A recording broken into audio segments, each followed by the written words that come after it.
Welcome to the show, everybody. Congratulations on getting to the weekend alive. We're hunkering down for some snow this weekend around these parts, and I'm really looking forward to it. I'm looking forward to the familiar parenting ritual, which every parent is familiar with, where you spend 75 minutes getting the kids bundled up in their 19 different layers, and you get the boots on and everything else, and invariably you're always missing like one glove and one hat, and then you go looking for it and someone has to wear mismatched gloves and they start crying about that because they want gloves that match, but then they're upset because the hat is too cold or too itchy or whatever, and then you get them all bundled up, all padded, like they're a glass vase that you're about to ship FedEx across the country. And then, of course, one of them has to pee as soon as you get them bundled. So you get them unbundled and they pee, and then you get them rebundled, and then you go outside. And as soon as you get outside, one of them takes the gloves off and starts crying because their hands are cold, and then another one falls face first, face planting in the snow, and starts crying because of that, and you're laughing because it's kind of funny. And then you sled for maybe 92 seconds before everybody wants to go inside because they're bored and they're cold. And then now you're yelling at them like, no, you're gonna have fun. We are having fun. Get down here and make a snow angel. This is fun. This is family time. Have fun, damn it. But, and now everyone's crying, including yourself, and so you go back inside and you take off all the clothes and then you do it again 2 hours later. But at least your wife gets the picture of the 45 seconds, the 45-second period where everybody was momentarily happy. Your wife gets the picture of that and puts it on Facebook with a caption like, "Snow day with the fam." And then the good thing is that every other parent can see the picture and can get angry at their own kids for ruining the snow day and wondering why their kids can't be more like your kids, who, according to photographic evidence, are apparently angels. So it's a lot of fun, though, honestly, and I am looking forward to it. So I want to start with this, just because it annoys me, and that's how I decide what I talk about on the show, if you haven't noticed. There's a story on NPR.com right now with the headline, "Canceling student debt is easier than it sounds." Wow, easier than it sounds, great. Senator Elizabeth Warren has pledged to cancel up to $50,000 of debt for 95% of student loan borrowers if she is elected president. Reading from the article now. Senator Bernie Sanders has proposed an even more generous plan if he's elected. Generous is one way to put it. It's very easy. I don't know if I would use the word generous when someone comes up with a plan that doesn't involve their own money. It's very easy to be generous with other people's money. That's very generous. It's like if Jim comes up to me and asks if he can steal money from Bob, and I say, yeah, sure, go ahead. Is that me being generous? Or is that me just not giving a crap about Bob? Both are, the article says, both are bold, controversial pitches that would have a hard time making it through a divided Congress. But on Tuesday, Warren announced that she would use a little-known shortcut and wouldn't need Congress. As president, she says she would cancel the debts of tens of millions of student borrowers all on her own. It turns out she's probably right.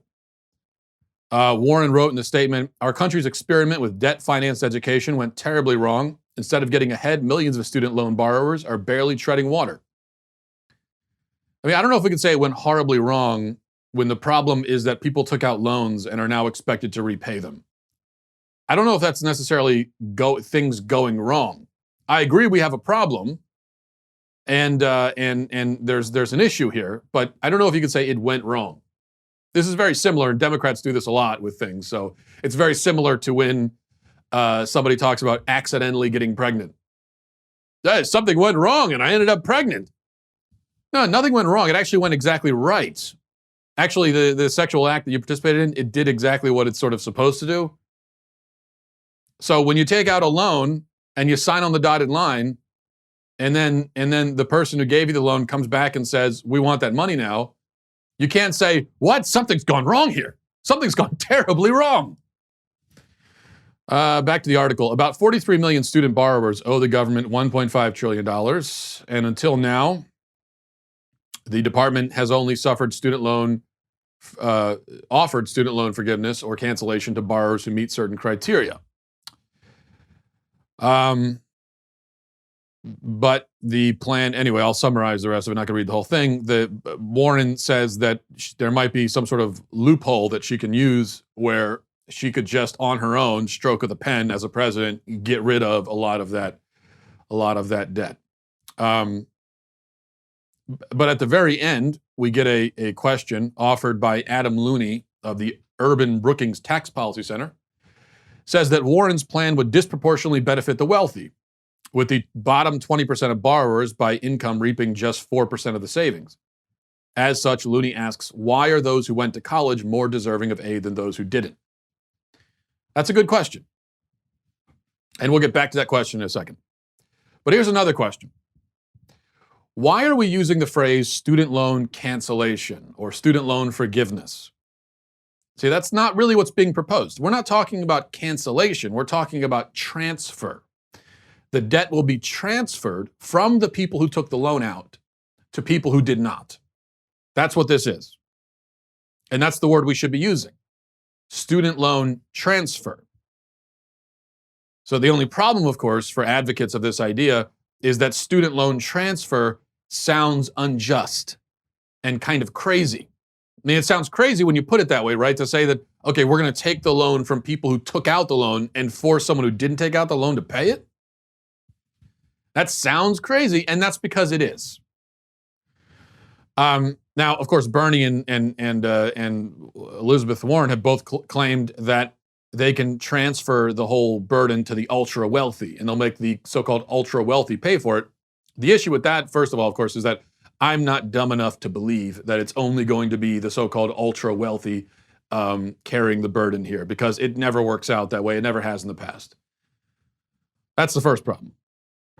The second is that the ultra wealthy are not any more responsible for a stranger's student debt than I am. I know maybe it's not popular to care that much about the ultra wealthy, but the reason I don't want to have to pay back someone else's student loans is because I didn't take out the loan. Why should I have to pay it? It's not my loan. And if I had $100 million in the bank, I would feel the same way. Yes, I could quote, afford it more, but why should I have to do that? Any more than I should have to, it's why should I didn't take out the loan. It would be my same argument. See, my argument right now for why I, as a non-millionaire, should not have to pay back other people's student loans, my argument is not that I can't afford it. My argument is it's not my loan, so I shouldn't have to. And that argument doesn't change no matter how much money I have or don't have. But now Warren is talking about erasing debt with the stroke of a pen, all on her own. Again, though, if you think that's going to be free, I mean, if she can even legally do it, which I don't at all think she can, but if you think the federal government is just going to eat that $1 trillion loss and not raise taxes to compensate for it, then I don't know what to tell you. I really don't know what to tell you. That is several steps beyond merely gullible. If you think the federal government is just going to say, all right, never mind, you don't have to pay back the $1 trillion. Well, yeah, no big deal. No big deal. We don't need it. When has the federal government ever said that? You think the IRS has ever said that to somebody who owes them taxes? You think the IRS is going to say, you know what, forget it. Actually, never mind. It's okay. No, it's fine. It really is fine. That doesn't work that way. It does not work that way with the government. It has never worked that way with any government ever. That's not how governments function. So again, what we're talking about here, one way or another, is the transfer of debt. Taking the debt away from the people who signed on the dotted line and agreed to it, and putting it on the shoulders of people who weren't in that meeting, didn't sign that document, and haven't reaped the benefits of it. Now, here's another thing to consider about this student loan forgiveness stuff, and going back to the question that was posed at the end of the NPR article, because it's hard for me to see this every time I hear about student loan forgiveness. It's hard for me to see it as anything other than welfare for the upper class. That's what it appears to be. Because it's not like college graduates are the only ones with debt that they're dealing with. It's not like they're the only ones who have large monthly payments they have to make. The only difference is that college graduates tend to come from higher social classes, and they have higher future income earning potential, if not higher income right now, which many of them do. So here's my point. If we're talking about waving a magic wand and erasing debt, if that's actually possible to do, which it isn't, but if it were in this hypothetical situation, and we have that magic wand, or Elizabeth Warren has that magic wand, why not wave it in the direction of lower class or poorer people? Raise it, wave it in the direction of blue collar workers and middle and lower class people. There's $1 trillion or so worth of collective outstanding student debt, $1.5 trillion. Okay. And we're told we can get rid of that. Well, there's also $1 trillion or so worth of outstanding car loan debt. Now, not everybody has or needs a degree, but most people have and need a car, especially middle class and blue collar workers, because they're less likely to live in the city where you could get away with not having a car. They're going to be out in rural areas or in the suburbs where they're commuting to work. And most of them are paying $300 or $400 a month for their car, to pay off their car loan. And that's an enormous burden for most people. All of the economic benefits of releasing people of their student loan payments. And this is the argument we hear that, well, think about the economic boom of telling people that they don't have to pay back their student loan debt. Now they've got all this extra money that they can go and spend on something else, which is already a problem, by the way, we won't get into. But there's a fundamental problem with this consumer-driven economy where it's not like we're saying, oh, we could free them of the debt and then they could save the money for the future. No, we don't want them to do that. We want them to go and spend it. So it's, they're going to end up just as broke as they were before. We need you to go out and just buy more stuff. Rather than wasting your money to pay back your student loan debt, waste it on something else. Waste it on consumer electronics or something like that. Go on a shopping spree. But if that's the argument for so-called forgiving student loan debt, then I could make the exact same argument for forgiving car loan debt. And again, a car is a practical item that people actually need. Unlike a liberal arts degree, which in so many cases ultimately is useless. There are a lot of people who are sitting around essentially with their college degree basically stashed in the garage, not using it. There aren't a lot of people who have their car stashed away and aren't using it, unless they live in the city. But most people, they have a car and they use it every day. They need it. Point being, why favor wealthier people who bought a worthless thing over poorer people who bought a necessary thing? What kind of system is that? Is that justice? Is that fairness? We're going to say, we need to forgive their debt because they're wealthier and they didn't need the thing they bought. What? How does that make any sense? How about credit card debt? Again, around $1 trillion outstanding credit card debt in this country. Again, massive economic benefits from freeing people of that burden.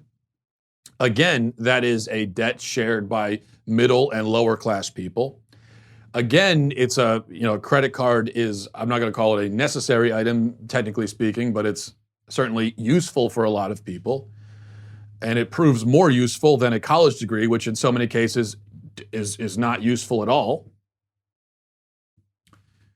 This would be, not welfare for the upper class. This would be more of an egalitarian welfare for people all across the social spectrum. Now, you might say, well, where does this end? Cancel car debt, cancel credit card debt, cancel student loan debt, cancel mortgage debt. We didn't even talk about that yet. You could say, where does it end? And where does this money come from? And how does this work? And how can you just absolve everyone of all of their financial commitments? And what about the institutions that issued these loans? I know it's not popular to stick up for them these days, and it's much more fun to demonize them, and maybe they deserve to be demonized in so many cases. But the fact is, How is it fair or just to just come in after the fact, after these loans have been agreed to and the forms have been filled out, and to just make it and to nullify all of these agreements that were made? Yes, exactly. See, that objection that anyone would have to canceling car loan payments and credit card payments and mortgages, I agree. Where does it end? That's a very good question. You see, if you're arguing for forgiving student loan debt, you can either admit that the middle and lower classes deserve some relief too, and then say, sure, let's forgive all of that debt also. But then you run into the problem of the sheer insanity of this picture. It becomes so large and so vast, and we're just forgiving all the debt, and that's a problem. Or you can say, which appears to be what most people are saying, if not directly, this is the answer. The answer appears to be, well, no, this should be an isolated, one-time, special thing, and we're going to do it for college graduates. But then you have to explain why college graduates in the upper class should be the beneficiaries of the isolated, one-time, special thing. Why not the lower class? If we are going to do it as a one-time thing for one group of people, why not make it for the car payment or the credit card or mortgage? Now there, the outstanding collective debt is, I think, more like 8 trillion rather than 1. But hey, if you can, $1 trillion is already an astronomical amount that nobody can even wrap their heads around. So if you can wave a wand and forgive $1 trillion, why can't you forgive 8 trillion? If you can forgive $1 trillion, you can literally forgive any amount. You could forgive a quadrillion. Who cares at that point? Keep in mind, again, that college graduates will statistically make more money. Not only that, but they're also moving into blue-collar territory and increasingly taking jobs from blue-collar people, despite the fact that the jobs that they're taking don't actually necessitate a college degree.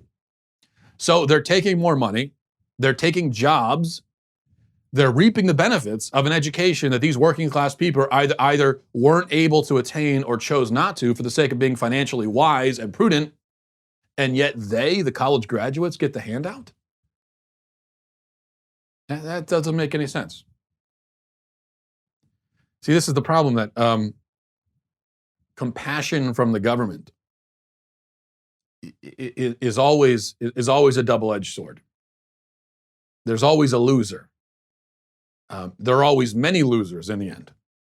In fact, it always ends up that you create more losers than you had before. And so by canceling student loan debt, you've created a lot of losers in that situation. All the working class people. And then not to mention all of the college graduates who already paid off their debt and made the financial sacrifices. All the people who could have gone to college but chose not to because they didn't want to pay for it. And they did what they thought was the financially smart thing. All of the people who went to a less expensive college than they could have and got a less, a less valuable degree than they could have gotten because they didn't want to have that debt on their shoulders. Only to later find out that, they might as well have done it because they didn't have to pay it back anyway. You've made losers out of all of them. All for the sake of making this one group of people into winners. That doesn't seem just to me. And the objection about, well, what about the people who paid off their loans already? This is often waved off by the people who advocate for student loan forgiveness. I don't know how you can wave it off. That's a serious problem here. Because there are a lot of people in this country who made a lot of financial sacrifices in order to pay back their student loans. And there's a lot of things that they could have done and wanted to do but didn't do, such as buy a nicer house, buy a second car, so on and so forth. They could have done those things. They didn't do them because they were being financially responsible and paying back their debts. And now you're going to swoop in after the fact and say, you wasted. That was all a big waste. You have wasted your life. You have wasted years and years of your life largely structured around making decisions and sacrifices so that you could pay back all your debts. You didn't have to do that. You're a sucker. You're a total sucker. Loser. If you can't see the problem with that, then again, I don't know what to tell you. It's like you're too obtuse to have a conversation with. That is a huge problem. And it seems to me that if we're going to say you don't have to pay back the debt, then on that same basis and with the same logic, we need to be giving refunds to all the people who did pay back their debts. I don't know how you can get around that. If you have student debt that you signed on for and now you are entitled to it being forgiven, then yeah, I think everyone who paid it back is entitled to a refund for the same reason. So you run into all those problems, and these are the same kinds of problems that you would run into if you decided to forgive all the car payment debt. There's a lot of problems there. And one of them being, among the many problems, one of them being, what about there are people who go out and buy expensive cars that they can't afford because they just want to look cool and they want to have the latest and greatest thing even though they can't afford it, and they drive that thing around. And then there are other people who make smart decisions and make sacrifices and buy cars that are not as nice and end up needing maybe a little bit more upkeep, but in the end it's something that they can afford. And now you're going to come in and issue a blanket forgiveness to all these people. Well, how is that fair? Because the people who made bad decisions benefit. You're vindicating their bad decisions. There are, I don't know if you've ever gone shopping for a pickup truck, but my wife and I have recently been talking about getting a pickup truck, and it's always the first time you go online and start looking up how much a pickup truck actually costs. There's always a little bit of a sticker shock because you think, well, when you think what's the quintessential blue collar vehicle, you immediately think pickup truck, and so you're thinking, oh well, pickup trucks are affordable. Well, you go and you look, new pickup trucks are easily $50,000-$60,000.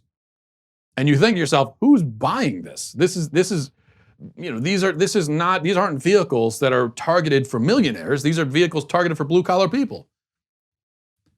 And of course, I think a lot of people just say, okay, well, I got to get something used. I'm going to go and I'm going to buy a pickup truck that's a 2004 model with 150,000 miles on it. And if you take care of it, you could probably get it 300,000 miles. And so it's still worth the investment. Yet there are people who make stupid decisions and they go out, and even though they're not making nearly enough money to afford it, they go out and buy a $60,000 pickup truck. Should the government come in and just say, oh, what? You know what? You forget it. You don't have to pay it back. You can keep the truck too. And well, all these other people that bought cars that are not as nice, now they're thinking, whoa, what, do I get a nice car too? I could have got the nice car if I knew you were going to do this. See, it's the same exact problem with, same sort of problem with college loans. So that's why I am not really advocating that we forgive auto loans or credit card loans or mortgages or student loans. I'm just saying if you're making that argument, if you're getting into that world and if we're in that realm now, then I think there's a better argument to be made for forgiving the loans of people who are in the lower social classes. But my solution, for anyone who says, oh, well, what's your solution to this? My solution is very simple. I say we don't forgive anybody's loans. And it's not like that's easy for me to say. I have loans I'm paying back too. So I'm in the same boat everybody else is in. Okay? But I say, don't forgive my loans. I'm paying off my wife's student loans. I've got car loans. I've got a mortgage. I've got credit card debt. I've got all that, like most people do. What I'm saying is, no, don't forgive that. These are financial commitments that we made. I can pay them back. I'm an adult. I can do it. I will do it. Don't forgive mine. Don't forgive anybody's. The solution is going forward. If we're going to stop the bleeding, going forward, people have to make better decisions. That's the solution. When it comes to car loans, if you're being killed by your car loan, well, maybe you shouldn't have bought the $45,000 brand new car. Maybe you shouldn't have done that. Maybe you should have gone for the $17,000 used model. And when it comes to student loans, as I've been saying for years, there are a lot of people who are going to college, who are in college right now, who are about to go to college, or who already went, who do not need to go. They don't need it. And so that's the solution. It's very simple. Only people who actually need to go to college should go. There are some jobs where it is definitely actually necessary to have that additional education. There are a lot of other jobs where it isn't necessary at all. And then there are jobs in between where it's only artificially necessary, where the market has created an artificial need for a college degree, like all these blue-collar jobs where college graduates are coming in and taking those jobs. You don't really need a college education for that, and the education that these people have is irrelevant to the job. But employers are saying, well, everybody has a degree, so we might as well require it. It's lazy and stupid on the part of employers, but this is what they're doing. And it makes it easier for them because they don't want to have to actually, put any thought into who they hire. And so they come up with this checklist for who they're going to allow in the door and who they're going to take seriously. And they throw the college degree on there because they figure, most everyone has one anyway. And if you don't have one, I don't care about you. Are they ruling out a lot of very qualified, very skilled people who'd be a great benefit to their company? Yes, they are. But this is what they do. I think the solution is to get away from that. And if you saw a massive decrease in the number of people who go to college, then this artificial need that's been created for a college degree in the marketplace will start to dissipate. But this is a long-term solution. It's not a magic wand. It's not a switch that we're flipping magically. And it requires people to be responsible and make sacrifices. And so, of course, this is a solution nobody wants to talk about. Or even, if you're going to go to college, there's no reason why you need to, right out of high school, jump into the four-year institution. You could take a couple of years, you could save up some money, and then you can go to a community college and transfer the credits over to a four-year institution after 2 years and cut your costs in half, if not more than that. For almost everyone who goes to college, there's no real reason not to do that. And the only reason why most kids don't want to do that is because they want to go to the four-year institution where their friends are going and they want to party that whole time. And now we're supposed to pay for that because you wanted to go party? I mean, you could have paid a lot less, but you wanted to pay more so that you could party. And your parents went along with that because what? I don't know. They didn't want the embarrassment of their kid in a community college. They wanted to brag to their friends about their kid being, in the four-year institution right out of high school. And now the rest of us have to pay for that nonsense? No. I mean, that's the like dirty little secret here that isn't much of a secret. Why is it? As I said, there is just no real reason why kids need to come out of high school and go right into a four-year institution. There's no good reason for that. The only reason why most kids want that and why most families want that, well, for the kids, it's because they want to party. And for the parents, because of the social factor. They'd be embarrassed if their kids didn't go right to college. That's the reality. And I think we need to talk about that when we're painting all these people as victims. We need to remember why they made some of these choices. All right, moving on. Briefly, this is kind of related to what we talked about yesterday with the child-free Reddit thread. Yesterday, there was also a conversation on social media about how to talk to kids about abortion. And a woman named Renee Bracy Sherman offered up this nugget on Twitter. She says, "I've talked to my 5-year-old niece about my work and abortion in an age-appropriate way. She understands that kids are a handful and sometimes people don't want to be pregnant. She gets it because it's quite simple." A little background, by the way, on Ms. Sherman. She is a reproductive justice advocate. Big scare quotes around reproductive justice, by the way. And here's the bio she offers on her website, and I promise you I'm not making this up. Renee Bracy Sherman is the Beyonce of abortion storytelling.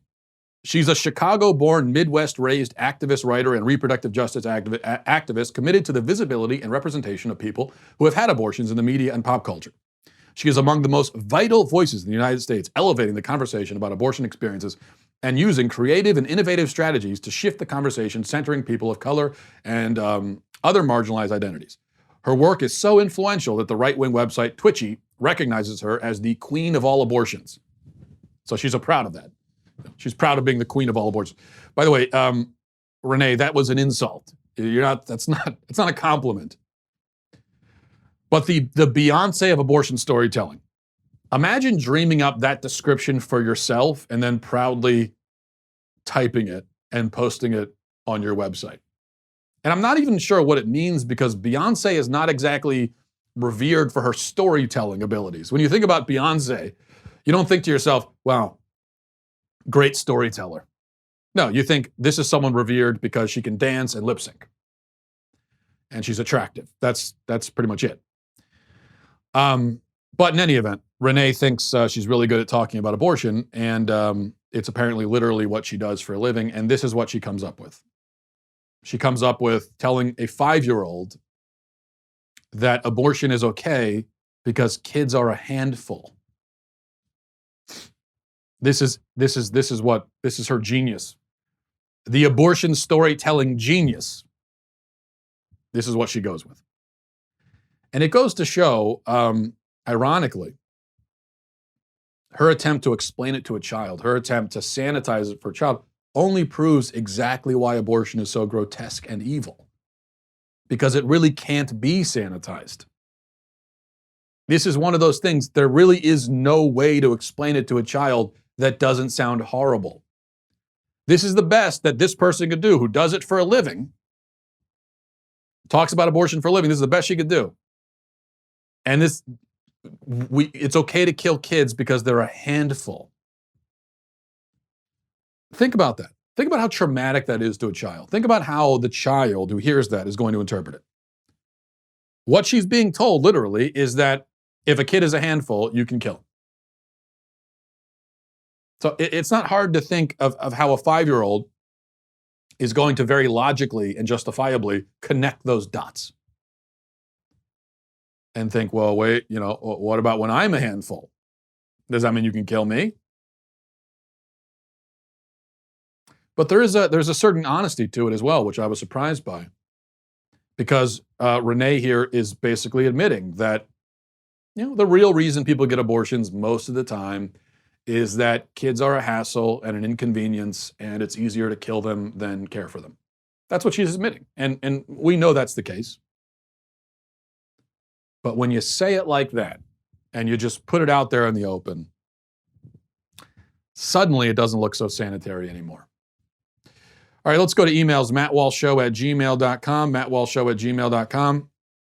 This is from Bobby. He says, Matt, I was hoping you could rule on something.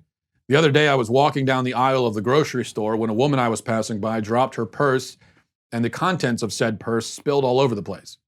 Now, I was right there, so they literally spilled right at my feet. But I had a moment of social panic because on one hand, I wanted to help her pick it up, but on the other hand, you never know what a woman has in her purse, and I thought she might not want me to pick it up because it might be personal/embarrassing. I mean, what if I bend down to help her and the first thing I grab is a tampon, for example? So what I ended up doing was pretending I didn't notice, and I just walked right by. Felt like a total jerk about it, but do you understand my reasoning, or will I be executed for this infraction under your malevolent rule? Well, Bobby, I'm going to exonerate you of all wrongdoing, proving yet again that I am just and merciful. Here's my approach in life in general. And by the way, I appreciate the fact that you are someone who way overanalyzes little sort of meaningless interactions like that, because I'm exactly the same way. And you're able to, in a split second, you're able to run through this entire complicated web of logic and then make a decision. Whereas I think most people who aren't like us, probably most people just, they either they pick down, they bend down and pick it up, or they don't, but probably don't think much about it. That's how normal people are. but you're not normal. Neither am I, and that's okay. Here's my approach in general in life, especially social situations. Always err on the side of leaving people alone. If you have to err on one side or the other, err on the side of leaving people alone. So if it's a toss-up, and you think it might be awkward for her to help, or it might be awkward for her if you help, then don't. Just like if you think it might be awkward or intrusive to strike up small talk with somebody in an elevator, if it kind of looks like they wouldn't be interested in it or they want you to leave them alone, then leave them alone. If you're going to hold the door open for somebody and you notice that they're maybe too many paces away, and so if you hold the door open, it'll be that awkward thing where they have to jog to catch up, and they really would have preferred if you just walk through and not put them in this situation. If it looks like it might be that, then just keep going. Don't hold the door. Because the minor and momentary annoyance they might feel about being ignored by you is lesser than the annoyance bordering on panic they'll feel when they are imposed upon socially in an unwanted way. So that's my ruling on that. Now keep in mind, you're getting this advice from an antisocial recluse who would be perfectly happy living in the wilderness and never coming in contact with any other people aside from his family for the rest of his life. So, that's the perspective I'm coming from here. But on the other hand, you also know, of course, that I have never been wrong about anything ever in my life. So you also have to weigh that when deciding whether to trust me or not. This is from Lucas, says, bruh, your young person slang is dead ass lit, fam. Me and my young person friends were all like, this dude gets us. Then we skateboarded to the arcade in our Jinko jeans. Thank you, Lucas, for that. But bruh, I dead ass suspect that you aren't really a young person, fam. Reason being, you didn't mention your No Fear t-shirt or your Game Boy or the Limp Bizkit CD in your Discman. So you're way out of touch, bro. From Matt, says, you don't strike me as an Eminem fan, but did you happen to hear any of the new songs on his surprise album? People on social media are going nuts for it. I did listen to a couple of them. Really bad, honestly. That's my honest opinion. Horrible beats, corny lyrics, a flow that sounds like rock rap from 1998, speaking of Limp Bizkit. And I just don't think the guy has the ability to be, speaking of being a storyteller, I don't think he has the ability to tell stories through song like he used to. And which is sort of interesting when you see these artists who just lose their touch almost overnight, and then they don't have it anymore. And I think that's what happened to him a long time ago. From Joel, says, Matt, I'm glad you came across the vile, disgusting Reddit post of the girl boasting about murdering her twins. You also stated this is representative of the pro-abortion movement. I agree 100%. This is exactly why pro-lifers need to stop using the nonsensical women are victims too line. Women who get abortions are not victims. They are murderers. They do, in fact, know exactly what they're doing, and very often they're excited to do it. They aren't victims. They're orchestrating a conspiracy to commit murder against their children. Women who get abortions deserve to be prosecuted as murderers. Well, Joel, I don't think you're right about that. I think in many cases you have desperate, often poor, often very young women who go into these abortion clinics and they're scared. They have no one to turn to.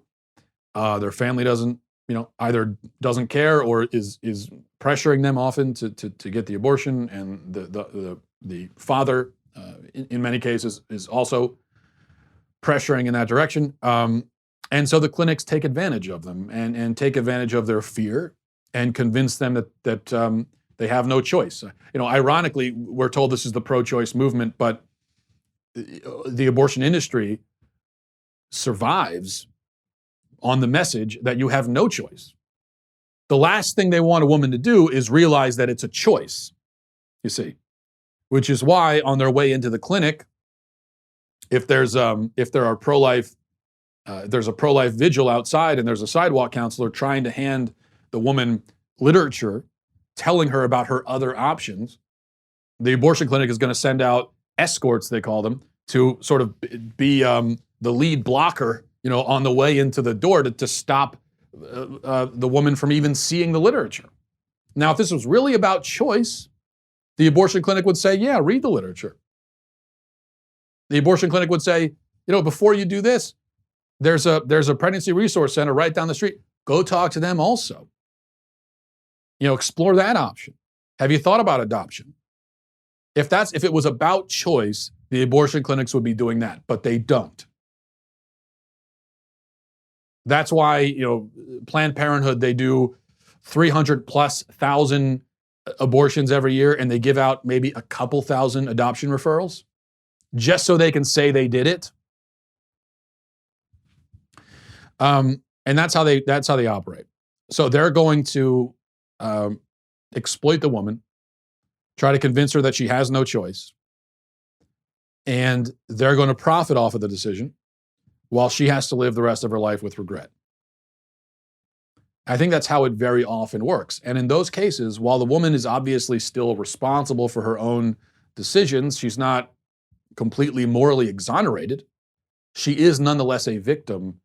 And I put the lion's share of the blame on the snakes in the clinics, the vultures who are circling around these desperate poor women waiting to pounce. Now, of course, you do sometimes have women like the one in that Reddit post I shared yesterday who are cavalier about it and spiteful and frankly repulsive in their indifference to their children. But I think they're a minority, a definite minority. I mean, you said, what was your phrase exactly? You said, very often they're excited to do it. I can guarantee you that's not the case. That is not very often the case. That is maybe the case sometimes in a minority of situations, like the one that I shared yesterday.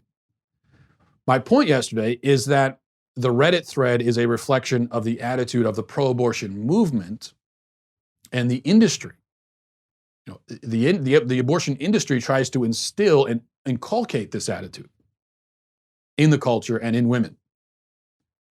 And as you said yourself, I said it's representative of the movement. I didn't say that this woman's attitude is representative of most women's attitudes when they go in to get abortions, because I don't think it is. Most of the women who go in to get abortions are not in the pro-abortion movement. They are the ones who the movement targets and preys upon and exploits and profits off of, and yes, victimizes. So that's why I put most of the blame on the abortion clinics and the abortion industry. And we talk about, when we get into discussion of, well, if abortion was illegal, how are we going to enforce it? Are you going to start putting people in jail? Well, I would start by jailing the abortionists. That's my opinion. This is from, let's see, we have time for one more. This is from JR, says, hello, Matthew. How dare you call me Matthew? Nobody calls me that. Yesterday on your show, you mentioned the importance of listening to people with different worldviews. Well, I talked about that a few days ago. You said on that end, you read a Sam Harris book. I've recently realized that I'm living in a bubble of my own making and would like to break out of it and engage with different ideas like you talked about. Do you have any other book recommendations written by people who are not Christian/conservative? I'm trying to put a reading list together.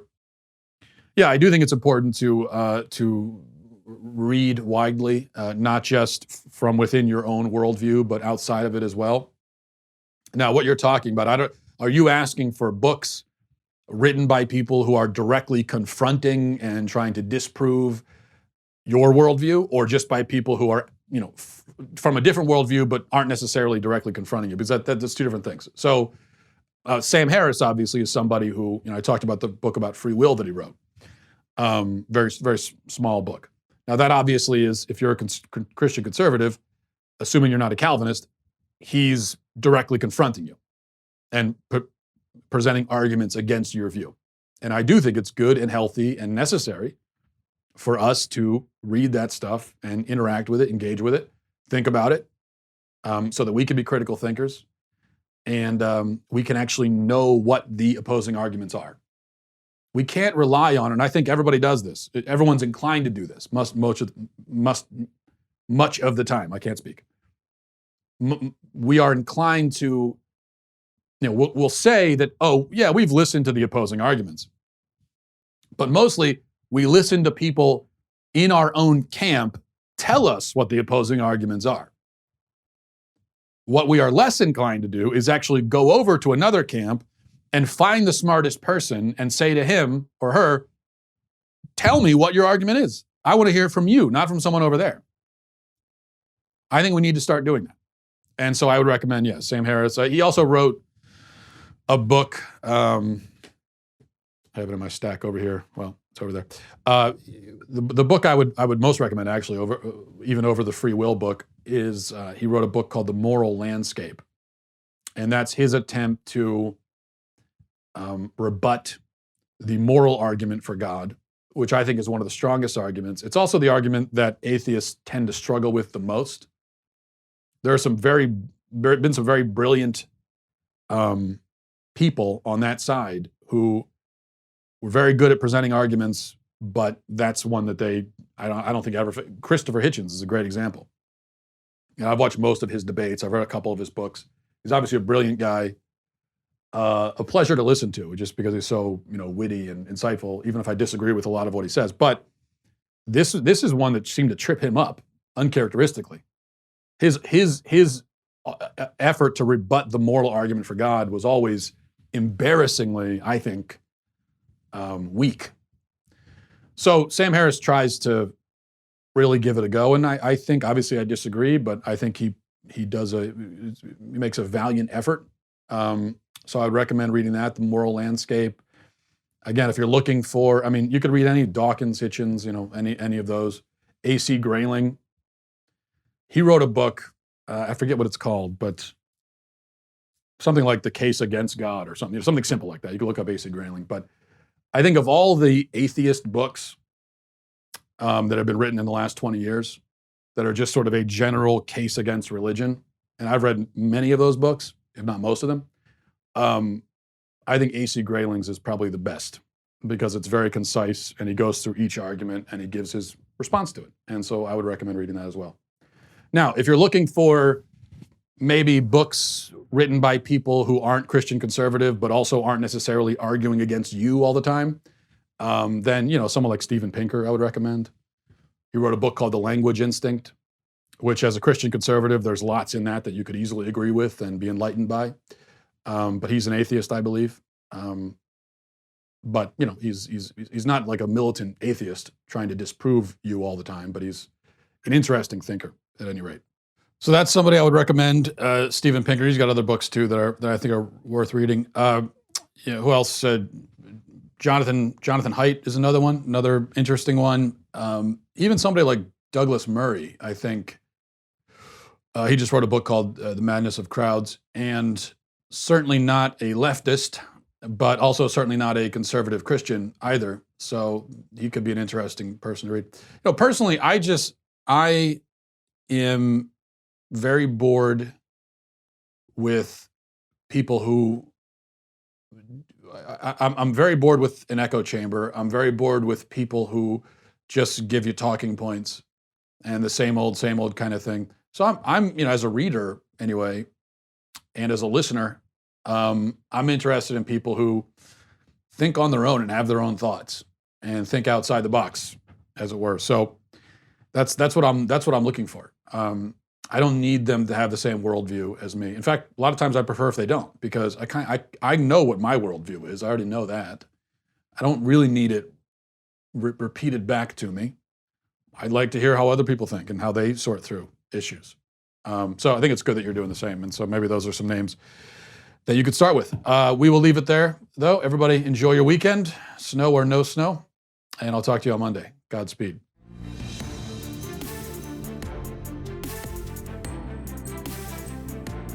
The Matt Walsh Show is produced by Sean Hampton, executive producer Jeremy Boring, senior producer Jonathan Hay, supervising producer Mathis Glover, supervising producer Robert Sterling, technical producer Austin Stevens, editor Donovan Fowler, audio mixer Robin Fenderson. The Matt Walsh Show is a Daily Wire production, copyright Daily Wire 2020.